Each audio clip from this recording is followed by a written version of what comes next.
Hello everyone, আমি বিটিশা রান্নাঘরে সবাইকে স্বাগত জানাচ্ছি। আজ যে রেসিপিটি আপনাদের সাথে শেয়ার করব সেটি হলো কচি সজনের ডাঁটা আলু বড়ি দিয়ে রুই মাছের হালকা ঝোল। চলুন তাহলে দেরি না করে রেসিপিটি দেখে নেওয়া যাক। তার জন্য প্রথমে কেটে ধুয়ে রাখা রুই মাছে পরিমাণ মতন লবণ ও পরিমাণ মতন হলুদ দিয়ে ভালোভাবে মাখিয়ে নেব।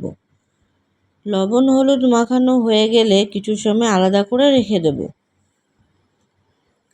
অন্যদিকে সজনের ডাঁটা ও আলু কেটে ধুয়ে নেব। কড়াইতে পরিমাণ মতো সর্ষের তেল গরম করে নেব। তেল গরম হলে এক এক করে লবণ হলুদ মাখানো মাছগুলোকে গরম তেলের মধ্যে দিয়ে দেব।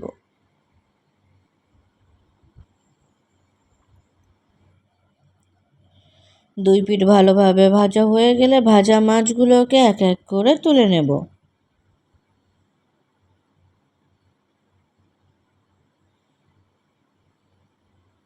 গরম তেলে বাকি মাছগুলোকেও ভেজে নেব। মাছ ভাজা হয়ে গেলে তুলে নেব।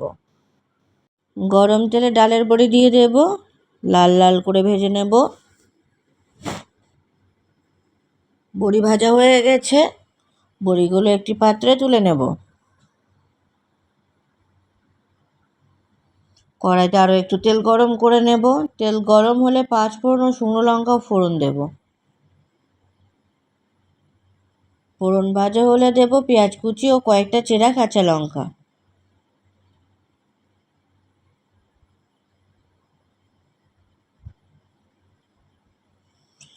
কাঁচা লঙ্কা ভাজা হলে দেব সজনের ডাঁটা ও আলু। কিছু সময় ভেজে নেব।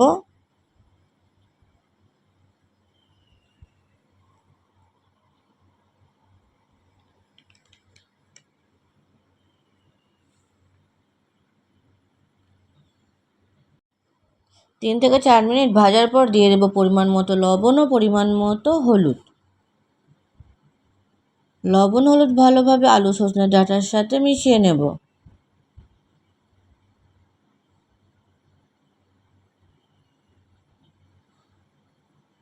দুই 3 মিনিট ভাজার পর দিয়ে দেব আদা বাটা।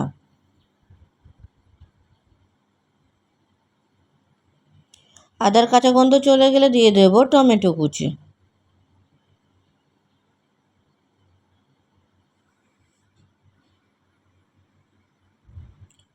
টমেটো একটু নরম হয়ে আসলে দিয়ে দেব জিরে গুঁড়ো, ধনে গুঁড়ো, মরিচ গুঁড়ো ও শুকনো লঙ্কার গুঁড়ো। গুঁড়ো মশলা ভালোভাবে সবজির সাথে মিশিয়ে নেব।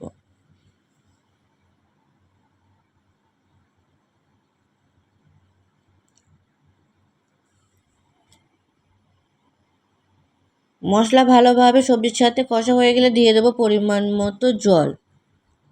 ঝোল নেড়েচেড়ে নেব। সিদ্ধ হওয়ার জন্য ঢাকা দিয়ে দেব। কিছু সময় পর ঢাকা খুলে নেব।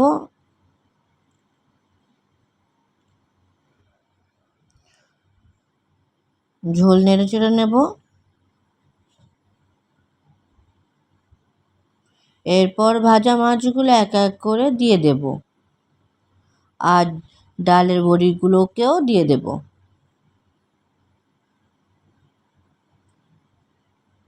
মাছগুলো ঝোলের সাথে একটু নাড়াচাড়া করে নেব। এবার ঢাকা দিয়ে দেব। 3-4 মিনিট পর ঢাকা খুলে নেব। ঝোল নেড়েচেড়ে নিয়ে আরও কিছু সময় ফুটিয়ে নেব।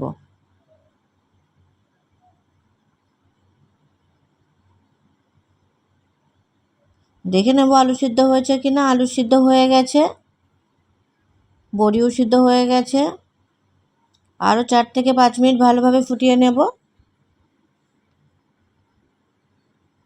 তৈরি হয়ে গেছে কচি সজনের ডাঁটা আলু বড়ি দিয়ে রুই মাছের হালকা ঝোল। ভিডিওটি কেমন হয়েছে অবশ্যই কমেন্ট করে জানাবেন। আর ভিডিওটি যদি আপনাদের ভালো লেগে থাকে তাহলে আমাদের চ্যানেলটিকে সাবস্ক্রাইব করতে একদম ভুলবেন না। ধন্যবাদ।